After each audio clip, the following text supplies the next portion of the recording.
नमस्कार दोस्तों, स्वागत है आपके अपने इस यूट्यूब चैनल अंकित कोचिंग सेंटर में। और आज के इस वीडियो में देखिए हम लोग जो है मॉडल सेट पे चर्चा करेंगे। मॉडल क्वेश्चन पेपर जो आप लोग का 2024-25 के लिए जो जारी हुआ है। सब्जेक्ट आप लोग का इंग्लिश कोर रहेगा क्लास 11th के लिए। टाइम 1 आवर रहेगा और फुल मार्क्स आप लोग का 40 रहेगा। ठीक है, देखिए मॉडल प्रश्न पत्र का मतलब क्या होता है, मॉडल क्वेश्चन का मतलब क्या होता है कि इसी तरह का पैटर्न से आप लोग का जो है क्वेश्चन आपके एग्जाम में पूछा जाएगा। ठीक है, ये नहीं कि ये इसमें जो क्वेश्चन है वही आपको पूछा जाएगा, पैटर्न आपका सेम रहेगा। ठीक है, कुछ जनरल इंस्ट्रक्शन देखिए हम लोग देख लेते हैं। टोटल नंबर ऑफ क्वेश्चंस आपका 40 होगा। ईच क्वेश्चन कैरी 1 मार्क्स, है ना। यानी आपको एक क्वेश्चन सही बनाने पे 1 नंबर आपको मिलेगा। देखिए MCQ क्वेश्चन है तो आप लोगों को 4 ऑप्शंस आर गिवन रहेगा। ठीक है, और देखिए यहाँ पे student are expected to select the most appropriate answer, है ना। देखिए वो जो है जो उनको सही आंसर लगे, ठीक है, तो वही आंसर को वो चुन के लिखेंगे। ठीक है, all question are compulsory, no marks will be डिड्यूट फॉर रॉन्ग आंसर, है ना। डिडक्ट फॉर रॉन्ग आंसर, गलत आंसर के लिए आपका कोई भी नंबर काटा नहीं जाएगा, है ना। चलिए देखिए अब हम लोग देखिए यहाँ पे आप लोग का क्या दिखा हुआ पैराग्राफ है। Read the following passage carefully and answer the question 1 to 5। देखिए आपको जो है यहाँ पे पैसेज दिया हुआ है, उसको आप लोग को पढ़ना और उसका आंसर देना है। ठीक है, तो देखिए पहले हम लोग पैसेज को अच्छी तरह से समझते हैं क्या है। The Amazon rain forest often referred as the lungs of Earth, है ना, is one of the largest and most biodiverse ecosystem in the world, spanning across 9 country in south America. देखिए क्या बताया गया है, अमेजोन रेन फॉरेस्ट का आप लोग नाम सुने होंगे। उसको जो है क्या बताया, अर्थ का लंग्स बताया है ना, अर्थ का क्या बताया, फेफड़ा बताया है। ठीक है, और देखिए ये आपको बहुत बड़ा जो है आप लोग का फॉरेस्ट होता है। ठीक है, ये पूरे वर्ल्ड में आपका जो है बहुत बड़ा फॉरेस्ट है। और ये बताया कि ये 9 कंट्री में ये फैला हुआ है इन ए साउथ अमेरिका, है ना। साउथ अमेरिका में आपका जो है 9 कंट्री में ये पूरा जंगल जो है आप लोग का फैला हुआ है। It cover an area of approximate 5.5 million square kilometre, है ना। 5.5 मिलियन स्क्वायर किलोमीटर जो है में ये फैला हुआ है क्या, Amazon rain forest, making it the largest rain forest on the planet, है ना। ये आप लोग का रेन फॉरेस्ट जो है पूरा अर्थ प्लेनेट का सबसे बड़ा है। ठीक है, this vast forest in the home of an incredible variety of wildlife including jaguars, sloths are more than 400 billion trees. देखिए यहाँ पे क्या बताया गया है कि ये जो है आप लोग का बहुत बड़ा जो है आप लोग का क्या है, जंगली जानवर का घर है ना। और यहाँ पे देखिए बहुत सारा वाइल्ड लाइफ यानी जंगली जानवर सब रहता है, मोर देन 400 ट्रीज। और यहाँ पे देखिए जंगली जानवर जो रहता है और बाकी बात 400 बिलियन, है ना, प्रकार का आपका जो है पेड़ यहाँ पे पाया जाता है। देखिए क्या बताया, the Amazon plays a vital role in a regulating of the Earth climate. देखिए ये अर्थ क्लाइमेट का भी जो है एक जो है बहुत अच्छा रोल जो है यहाँ पे प्ले करता है। एब्जॉर्बिंग ए कार्बन डाइऑक्साइड, आपको पता है जिस तरह की आपका जंगल है, जंगल में तो पेड़ होगा ही, तो ये क्या करता है, कार्बन डाइऑक्साइड को एक बड़ा मात्रा में जो है एब्जॉर्ब करता है और प्रोड्यूसिंग ऑक्सीजन, है ना। और हम लोग को क्या मिलता है, ऑक्सीजन मिलता है, which help A mitigate the effect of a global warming, जो हम लोग क्या करता है, ग्लोबल वार्मिंग से भी बचाता है। द फॉरेस्ट ऑल्सो है रेगुलेट्स रेनफॉल पैटर्न्स। और फिर उसके बाद देखिए लिखा हुआ है contributing to the water cycle, providing an essential resource for agriculture and fresh water। और फिर उसका देखिए however the Amazon face significant threats mainly due to a human activity such as deforestation। देखिए हम लोग को जो है आप लोग का अमेजोन फॉरेस्ट जो है आप लोग को बहुत जैसे वाटर साइकिल है ना। जैसे आपको पता है कि पेड़ रहता है तो उसमें आप लोग का जहाँ पे ज़्यादा पेड़ रहेगा तो ज़्यादा बारिश होगा, तो उसी तरह यहाँ पे बताया है कि अमेजॉन फॉरेस्ट हम लोग के लिए एक जो है वरदान के समान है। लेकिन कुछ कुछ ह्यूमन एक्टिविटी के कारण, डिफॉरेस्टेशन के कारण, मतलब पेड़ कटाई के करने के कारण, फिर उसके बाद इलीगल लॉगिंग एंड माइनिंग, और फिर उसके बाद पेड़ कटाई और फिर उसके बाद खनन के कारण जो है ये आपका क्या हो रहा है, ये भी आपका जो फॉरेस्ट धीरे धीरे आपका जो है खत्म हो जाएगा यदि हम लोग डिफॉरेस्टेशन को, माइनिंग को नहीं रोकेंगे। देखिए as large area are cleaned for a farming, जो आदमी खेती करने के लिए, है ना, बहुत सारा जो है large area of a forest को क्या करता है, काट देता है। और यहाँ पे बताया गया है not only is a biodiversity threatened but the forest ability to be absorb a carbon dioxide in a weakened accelerating climate change, और यदि बता रहा है कि यदि जो है जंगल की कटाई को नहीं रोका गया तो यहाँ पे ये जो है ज़्यादा मात्रा में कार्बन डाइऑक्साइड हमारा जो है धरती पे फैल सकता है और क्लाइमेट चेंज का ये जो है बड़ा कारण होगा। देखिए क्या बताया है, conservation efforts are a circular in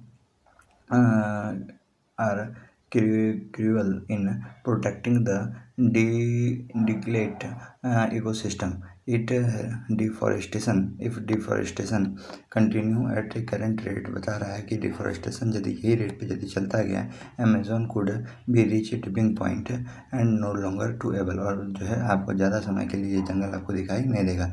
and a vital role of a global warming, और ग्लोबल वार्मिंग में भी आपको भारी चेंज दिखाई देने वाला है। प्रोटेक्टिंग द अमेजॉन फॉरेस्ट को हमको प्रोटेक्ट करना चाहिए। Is not just for about A saving trees, ना कि हमको पेड़ को बचाना चाहिए, about a safe guard of A future in the planet की। अमेजॉन फॉरेस्ट यदि रहेगा तो आगे जो है हम लोग का फ्यूचर भी जो है प्लानट मतलब अर्थ प्लानट के बारे में बात हो रहा है ना, ये भी हम लोग का सुरक्षित रहेगा। तो चलिए हम लोग बहुत बेहतरीन तरह से हम लोग पैसेज को डिस्कशन किए। अब इसका देखिए आपको 5 क्वेश्चन आंसर इसी से रिलेटेड पूछेगा, आपको बताना है, ठीक है। देखिए यहाँ पे पहला क्वेश्चन क्या है, what is the primary role of the Amazon forest in regulating of Earth climate, है ना। आपको बताना है कि प्राइमरी रोल क्या है आपका अमेजॉन रेन फॉरेस्ट के लिए, है ना। तो देखिए यहाँ पे सबसे पहले जो है ये क्या काम करता है, क्या रोल प्ले करता है यहाँ पे अमेजॉन रेन फॉरेस्ट। तो पहला नंबर ऑप्शन है it help maintaining the global cycle, है ना। फिर उसके बाद दूसरा चीज़ it absorb carbon dioxide and producing oxygen. आप ये चीज़ पढ़े थे कि हम जो है जो आपका क्या बोलता है अमेजॉन रेन फॉरेस्ट है वो आपका जो है बड़ी मात्रा में कार्बन डाइऑक्साइड को लेता है और एक अच्छा उत्पादन किसका करता है, ऑक्सीजन का करता है, ठीक है। तो ऑप्शन नंबर यहाँ पे आपका बी सही हो जाएगा। देखिए यहाँ पे दूसरा नंबर क्वेश्चन क्या बोल रहा है, which of the following is not mentioned as the threat to the Amazon rain forest. बोलता है अमेजॉन रेन फॉरेस्ट को जो है किससे थ्रेट मतलब डर नहीं है ना, किससे दिक्कत नहीं है। तो यहाँ पे देखिए आपका आंसर इसका क्या हो जाएगा, इलीगल लॉगिंग, है ना, इससे तो दिक्कत है भैया। ऑप्शन नंबर बी माइनिंग खनन से भी दिक्कत है। ऑप्शन नंबर सी बोल रहा है over population of wild animal, है ना, यदि जंगली जानवर ज़्यादा हो जाएगा तो इससे जो है जंगल को कोई दिक्कत नहीं है। ऑप्शन नंबर सी इसका सही हो जाएगा, 2 का सी सही हो जाएगा, ठीक है। अब देखिए यहाँ पे 3 नंबर क्वेश्चन क्या बोल रहा है, how much are does the Amazon rain forest cover, है ना। अमेजॉन रेन फॉरेस्ट कितना में आपका कितना आपको बताना एरिया में वो फैला हुआ है, ठीक है। तो अभी आप पढ़ के आए थे 5.5 मिलियन स्क्वायर किलोमीटर्स, है ना। तो आपका 3 का ऑप्शन नंबर सी सही हो जाएगा। नेक्स्ट क्वेश्चन देखिए आपका 4 नंबर क्या बोल रहा है, 4 नंबर क्वेश्चन है कि व्हाट इज ए कंक्लूजन, है ना, कंक्लूज of A deforestation in the Amazon, है ना। अमेजॉन तो ये बता रहा है कि अमेजॉन फॉरेस्ट में डिफॉरेस्टेशन होने का जो है क्या कारण है ना, कंफ्यूज अब क्या कारण है। तो देखिए यहाँ पे तो आपका कारण यहाँ पे क्या है आपका, तो आपका देखिए यहाँ पे ऑप्शन को यदि आप पढ़िएगा तो आपका देखिए ऑप्शन नंबर सी को पढ़िए, it weakness for a forest ability to absorb a carbon dioxide, है ना। यदि डिफॉरेस्टेशन ज़्यादा होगा तो वो जो है कार्बन डाइऑक्साइड को जो है एब्जॉर्ब करने में सक्षम नहीं होगा। तो ऑप्शन नंबर सी जो है सही हो जाएगा, ठीक है। 5वां नंबर क्वेश्चन देखिए क्या बोल रहा है, why is it important to protect the Amazon rain forest. बोलता है अमेजॉन रेन फॉरेस्ट को प्रोटेक्ट करना वो क्यों ज़रूरी है, ठीक है। तो अमेजॉन रेन फॉरेस्ट को प्रोटेक्ट करना वो क्यों ज़रूरी है, तो देखिए ऑप्शन नंबर ए बोल रहा है to prevent the growth of a illegal industries. दूसरा नंबर बोल रहा है the maintain a biodiversity and combat the climate change, है ना। यदि हमको अपने क्लाइमेट चेंज से बचाना है तो हमको इसको मेंटेन करके रखना पड़ेगा। 5 का जो है आपको देखिए बी नंबर आपका क्या हो जाएगा, सही हो जाएगा। 6 नंबर क्वेश्चन देखिए क्या बोल रहा है, 6 नंबर क्वेश्चन है कि ग्रामर सेक्शन से देखिए क्वेश्चन है, what is the primary advantage of using abbreviation और इन ए नोट मेकिंग, है ना। देखिए क्या बोल रहा है, आपको बोल रहा है एब्रिविएशन, है ना। एब्रिविएशन क्या होता है कि जो है नोट मेकिंग, एब्रिविएशन का क्या यूज होता है आपको बताना है ना। तो देखिए इसका यूज जो है पहला आपको बताया it help to making the notes longer, है ना। नोट्स को बड़ा बनाने के लिए इसका यूज होता है क्या, it reduce the time taken to write a notes, है ना। देखिए यदि हम लोग जो है एब्रिविएशन का जो यूज होता है वो क्या होता है, संक्षेप में लिखना होता है, ठीक है। इसका जो मतलब क्या होता है कि संक्षेप में लिखना, यानी कम शब्द में हम कितना इसको अच्छा तरह से नोट को लिख पाएंगे, ठीक है। तो ऑप्शन नंबर बी सही है, इट रिड्यूस द टाइम, हमको समय भी कम लगता है और हम लोग take a write a notes, और नोट्स भी हम लोग अच्छी तरह तरीक़ा से बना लेते हैं। देखिए क्वेश्चन नंबर 7 क्या बोल रहा है, व्हेन राइटिंग ए समरी, हम लोग जब कभी समरी लिखते हैं ना, सारांश लिखते हैं, विच of the following should be avoided, हमको क्या अवॉइड करना चाहिए, ठीक है, हमको क्या अवॉइड करना चाहिए। तो देखिए समरी में हम लोग सिर्फ इंपॉर्टेंट चीज़ को लिखते हैं ना, हम लोग सिर्फ इंपॉर्टेंट चीज़ जब भी चैप्टर होता है उसका थीम को लिखते हैं, तो वही बता रहा है क्या हमको अवॉइड करना चाहिए। तो इंक्लूडिंग अननेसेसरी डिटेल्स, हमको जो है बेफालतू का डिटेल्स उसमें भरना नहीं है, ठीक है। देखिए एक बुक से आपका जो है कि चैप्टर से स्टेंजा लिया गया है, उसको आप लोग को पढ़ना है, ठीक है, और आपको जो है नीचे का क्वेश्चन आंसर करना है, ठीक है। Read the following lines from a poem carefully and answer A question number 8 to 10। तो चलिए पोएम को पढ़ेंगे। देखिए द लैम्बरम टॉप वाला जो आपका चैप्टर है उससे लिया गया है। देखिए क्या बोल रहा है, the laburnum top is blowing its tassels yellow and its long small branches softly swaying. The bird's voice is heard. It is hollow of the tree singing its song. At the same time the lamp golden glow fills in the air and shaded. The birds sing the golden tune of the wind beaches। देखिए आप जब ये chapter को पढ़े ना, तो ये chapter में क्या बता रहा है कि एक पेड़ है ना, जिससे आपका पीला पीला फूल आपका इसमें लगा हुआ है, और यहाँ पे उसके ऊपर में बर्ड बैठी हुई है। बर्ड बैठने से क्या हो रहा है कि पेड़ में क्या हो रहा है, थोड़ा थोड़ा कंपन आ रहा है, और हवा चलने से लग रहा है पेड़ में भी क्या आ गया है, जान आ गया है। इस कहानी का मतलब पोएम में आपका यही चीज़ था, ठीक है। तो चलिए देखिए क्वेश्चन क्या बोल रहा है, what is the primary image described in the poem the laburnum top, है ना। तो आपका जो है ये पोएम में आप लोग का कौन सा इमेज को बताने का कोशिश कर रहा है, ठीक है। तो इसमें कौन सा इमेज बताने का कोशिश कर रहा है, तो आपको बताया कि कहानी में आपको बताया गया था कि यहाँ पे एक पेड़ है जिससे आप क्या हो रहा है, blowing a yellow flowers, yellow flower क्या हो रहा है, गिर रहा है। Option number B. यदि आप कहानी पढ़े होंगे, पोएम पढ़े होंगे, तो इसको आप आराम से जो है टिक लगा सकते हैं। देखिए 9 number, which effect does the bird have laburnum tree in the poem, है ना। तो आपको इफेक्ट को बताना है कि वो क्या कर रहा था पेड़ में, है ना। तो यहाँ पे देखिए आपका ऑप्शन नंबर ए है, it's make a tree sway violently. Option number B है, it adds a life and stillness of the tree, ठीक है। तो यही चीज़ यहाँ पे था, ठीक है। वो क्या कर रहा था, यदि वो एक शांत पेड़ में जो पक्षी बैठा हुआ था, तो उसमें भी क्या कर रहा था, वो लाइफ डाल दे रहा था ना, जान डाल दे रहा था। जिस तरह आपको बताया कि पेड़ में क्या हो रहा है, पेड़ शांत है, चुपचाप है, लेकिन यदि उसमें पक्षी उस डाल में बैठा हुआ है तो हल्का हल्का और हवा के साथ पेड़ भी हिल रहा है, और पेड़ में भी क्या आ रहा है, लाइफ आ जा रहा है, ठीक है। 10 नंबर क्वेश्चन देखिए क्या बोल रहा है, What word in the poem suggest the soft movement of the tree, है ना। सॉफ्ट मूवमेंट का मतलब क्या होता है ए ट्री में, तो इसका मतलब होता है स्वेइंग, है ना, हल्का हल्का क्या होना, हिलना।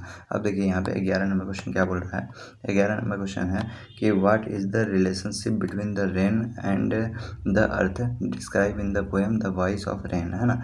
The voice of the rain, the voice of the rain जब आप पढ़े होंगे चैप्टर में, तो किस रिलेशनशिप को यहाँ पे बता रहा है ना, between the rain and earth, rain और अर्थ के किस रिलेशनशिप को बता रहा है। तो देखिए यहाँ पे the rain providing a life to the Earth, जो आपका बारिश है वो क्या कर रहा है, लाइफ डाल दे रहा है किसमें, अर्थ में, है ना। तो ऑप्शन नंबर बी सही हो जाएगा। 12 नंबर क्वेश्चन देखिए क्या बोल रहा है, how does the poet feel about the loss of A childhood, है ना। वो अपना बचपना जब खो दिया था तो वो कैसा महसूस कर रहा था, फिर मतलब महसूस करना, है ना, वो कैसा महसूस कर रहा था। तो he regrets losing the innocence of the childhood, है ना। देखिए यहाँ पे वो जो है उनको उस समझ में ही नहीं आ रहा था कि वो अपना बचपना को कहाँ खो दिया, ठीक है। ऑप्शन नंबर ए आपका सही हो जाएगा। तो देखिए यहाँ पे 13 नंबर आपका जो है क्वेश्चन क्या है, what does the poem father to son highlight about the family relationship, है ना। देखिए फादर टू सन का रिलेशनशिप में किसको बता रहा है, ठीक है, इसमें किस चीज़ का रिलेशनशिप को बता रहा है ये पोएम में। तो देखिए यहाँ पे आप यदि पढ़ेंगे तो जो है आप लोग का किस चीज़ को ये पोएम में हाईलाइट किया गया, तो जनरेशन डिफरेंस को, है ना, जनरेशन डिफरेंस को बताया गया है कि वो सब जो है जनरेशन डिफरेंस को बता रहा था। The conflict that can arise the generation difference, है ना। दोनों में बताया, ये चैप्टर आप पढ़े होंगे तो बताया होगा कि पिता जो है पुत्र जो है पिता से क्या करता है, बात नहीं करता है ना। दोनों में बहुत ज़्यादा डिफरेंस आ जाता है, मन का बात को शेयर नहीं कर पाता है। यदि पिताजी के सामने जो है, यदि पुत्र पिताजी के सामने आता है तो वो जो है उस जगह को छोड़ के चले जाता है। ये सब कहानी आप यदि पढ़े हैं तो आपको आराम से पता चल जाएगा, जनरेशन डिफरेंस होने के कारण यहाँ पे दोनों में जो है बातचीत उतना नहीं हो पाता है। क्वेश्चन नंबर 14 देखिए क्या बता रहा है, the event lead to the emotional separation between the narrator and his grandmother. देखिए चैप्टर 1 से आपका क्वेश्चन दिया हुआ है ना, खुशवंत सिंह वाला से। इसमें आपको बता रहा है कि यहाँ पे जो है यहाँ पे बता रहा है what event lead the emotion separation between the narrator and grandmother, है ना। आपका जो है यानी दादी और पोता में जो है किस तरह का जो है आपका सेपरेटेशन हो गया था, सेपरेट कैसे हो गया था, है ना। तो आप इसका देखिएगा। तो यहाँ पे आपको पता था कि जब जो है बच्चा में तो वो जो है जो आपका खुशवंत सिंह था वो अपने दादी के साथ ही रहता था, लेकिन जब वो बड़ा हो गया, जब उसको दूर जाने लगा वो पढ़ाई के लिए, तो वो उसको फ़ॉरेन भेज दिया गया था। The narrator depute for a foreign study, ठीक है। तो आपका ऑप्शन नंबर बी सही हो जाएगा। 15 नंबर क्वेश्चन देखिए क्या बोल रहा है। 15 नंबर क्वेश्चन है who are the main characteristic in the poem we are not afraid to die if we can all be together, है ना। बोल रहा है कि हम लोग को मरने से डर नहीं लगता यदि हम लोग क्या है, साथ हैं, है ना। इस कहानी का मेन कैरेक्टर कौन था, है ना, तो आपको बताना है। तो इस कहानी का मेन कैरेक्टर आप कहानी पढ़े होंगे द टू, है ना, two young boys and his parents. तो आपको पता था कि उसके पेरेंट्स और जो है दो यंग बच्चे थे, है ना, एक भाई और एक बहन। तो वो सब क्या करता था, घूमने के लिए जाने वाला था छुट्टी में। जो आपको पता था कि पूरा क्या हो गया था, नदी में तूफान आ गया था, है ना, जिसमें वो बोल रहा था तूफान में हम यदि मर भी जाएंगे तो हमको डर नहीं है, काहे कि हम लोग एक साथ हैं, है ना। तो I will if we can all be together. तो इसका जो आपको मेन कैरेक्टर कौन था, तो option number B two young boys and their parents, ठीक है। तो चलिए 16 नंबर क्वेश्चन देखते हैं। 16 नंबर क्वेश्चन क्या बोल रहा है। How does the king टूतन Khatoon when he became a परहोल, है ना। तो यहाँ पे बताना है कि वो जो है ये जो किंग जो है राजा कब बन गया था, है ना। अब वो जो है परो का जो है राजा कब बन गया था, तो आपको बताना है। तो आपका जो है 16 का क्या हो जाएगा, इसमें सी सही हो जाएगा, ठीक है। 9 साल में ही वो क्या बन गया था, राजा बन गया था। जल्दी उनका मृत्यु हो गया था, ठीक है। आप कहानी पढ़े होंगे तो आप जानते होंगे इस चीज़ को। अब देखिए 17 नंबर क्वेश्चन क्या बोल रहा है। What is the central theme of the ailing planet the green movement role, है ना। तो इसका सेंट्रल थीम क्या था आपको बताना है, ठीक है। तो इसका सेंट्रल थीम क्या था कि वो जो है the environment degradation on the end the role of the green movement in the saving the planet, है ना। वो जो है प्लेनेट को बचाने के लिए वो क्या करते थे, ग्रीन मूवमेंट का जो है इस चैप्टर में बताया गया है, ठीक है। कि सबको जो है पेड़ लगाने के बारे में बता रहा है। 18 नंबर क्वेश्चन देखिए क्या बोल रहा है। फॉर वेयर द प्रोफेसर गिलीट्रॉन ट्रेवल टू, है ना। प्रोफेसर गिलीट्रॉन जो है कहाँ से कहाँ जा रहे थे, ट्रेवल करने के लिए। तो आपको पता है आप जब चैप्टर पढ़े होंगे तो वो कहाँ जा रहे थे, पुणे से बम्बई जा रहे थे, ठीक है। आपका 18 का ऑप्शन नंबर ए सही हो जाएगा, पुणे टू बम्बई। 19 नंबर देखिए क्वेश्चन क्या बोल रहा है। What is a mint by a कोरा, है ना। कोरा का मतलब क्या होता है, तो कोरा का मतलब क्या होता है, चक्कर लगाना, है ना। कोरा का मतलब कोई भी चीज़ है उसका क्या करना है, परिक्रमा लगाना, चक्कर लगाना है, कोई क्या बोलते हैं, कोरा लगाता है, कोरा बोलते हैं, ठीक है। तो आप देखिए तो कोरा का मतलब क्या होता है, तो इसका मतलब आपका क्या हो जाएगा कि इसका मतलब आपका यहाँ पर ऑप्शन नंबर सी सही हो जाएगा, सर्कुलेशन, है ना। अब देखिए यहाँ पे 20 नंबर क्वेश्चन क्या है।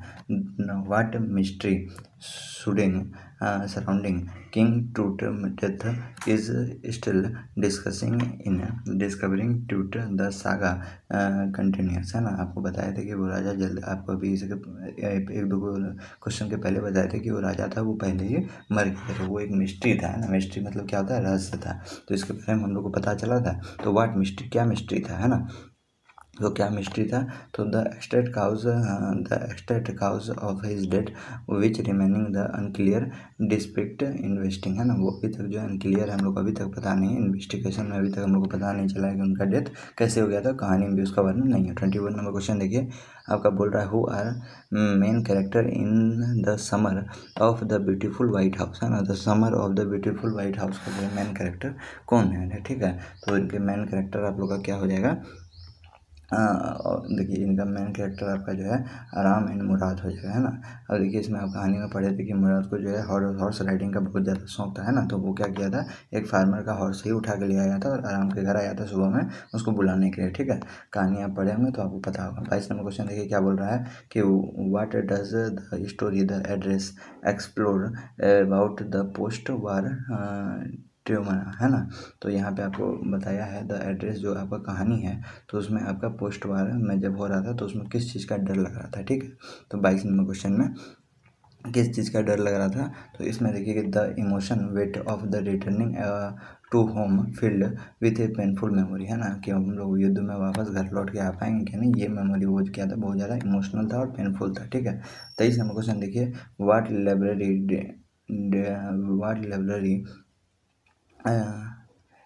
लिटरेरी है ना। देखिए यहाँ पे क्या लिखा है, what literary device in frequently used in Mother Day to add humour to the story है ना।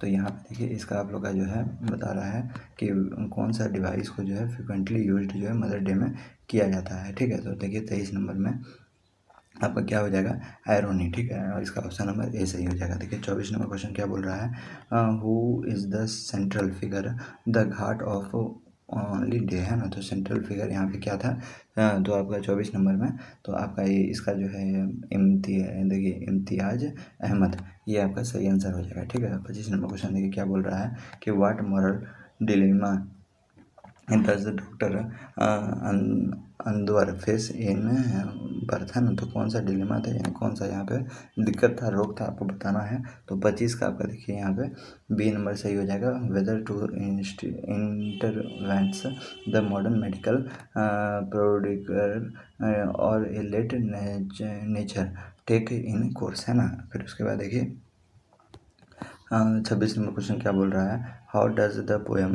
The tale of the melon city refer to the nature of a justice है ना। तो ये मेलन ऑफ ए सिटी क्या refers कर रहा था, उस चीज़ के जस्टिस के बारे में बोल रहा है। ठीक है, तो आपका देखिए the highlights how to justice can be arbitrary and influenced by a traveler factories है ना। तो इसका आप लोग का देखिए 26 का सी सही हो जाएगा ऑप्शन।